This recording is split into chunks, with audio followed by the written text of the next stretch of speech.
This is our wish list for Resident Evil 8, Mr. X or a persistent threat. The Resident Evil 2 remake was a fantastic game for all number of reasons, but by far one of our favourite parts was the relentless Mr. X, aka Tyrant, aka Nigel.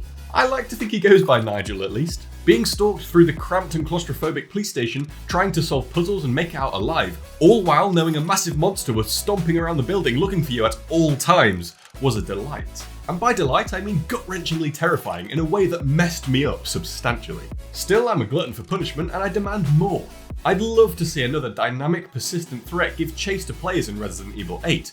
Not constantly, as that would get old quickly, but for certain areas or segments of the game. That feeling of being hunted brings whole new layers to survival horror, and Capcom should absolutely embrace the thrill of the chase. Dial back the action. This might be an unpopular opinion, but I feel like a lot of Resident Evil games come off the rails a bit towards the end. Resident Evil 4 goes full on Call of Duty during that stuff with the helicopter, and even Resident Evil 7 eventually ditched the grounded survival horror it was doing so well in favour of a more action-packed finale. The Resident Evil games have always been about taking on giant mutant monsters, but either find a way to make the switch from survival horror to action movie a little easier to swallow, or don't make the switch at all. A big part of the charm of Resident Evil is in collecting enough weapons and gear to go from feeling completely helpless to empowered, sure, but Capcom needs to pace it better so that no matter how powerful we feel, the fear is always there. Resident Evil 2 Remake nailed this, so I'm hopeful Resi 8 can pick up where that one left off. Zombies. Fairly simple one this. Give us zombies.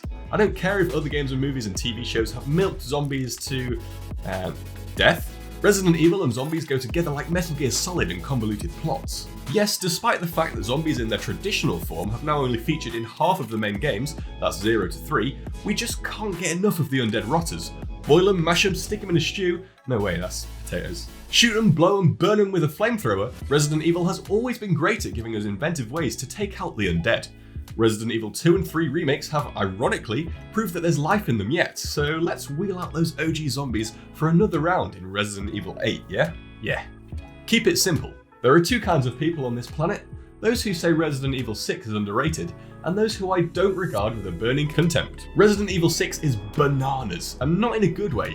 It's a shambling, incoherent, overly complicated mess, and that's because playing it feels like watching 5 soap operas at once, while you're falling out of a burning plane into a pit of snakes. It's too much. Resident Evil 7 and Resi 2 Remake did what the franchise has needed to do for a long time. It dialed it back and kept it simple.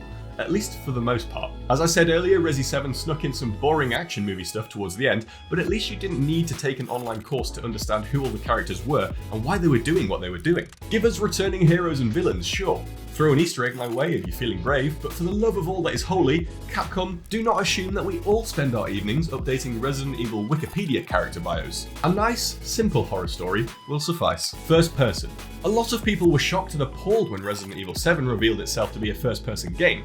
Luckily, it also revealed itself to be a very good game indeed, so the majority of naysayers quickly fell silent. And while Resident Evil 2 Remake has shown us that an over-the-shoulder camera can still work like a charm, I feel first person is the way to go for Resi 8. Being the character, rather than just being stood directly behind them at all times, brings with it a sense of immersion that makes exploring every nook and cranny of Capcom's creepy creations that much more stressful. I have no idea what monsters Resi 8 will ultimately throw away, but I know I want to experience them in the same way I experienced Resident Evil 7's horrors. Besides, reserving the third-person camera for the remakes, there are obviously more coming, helps to provide a more clear line between the new games that are trying new things and the old classics that are reinventing former glories.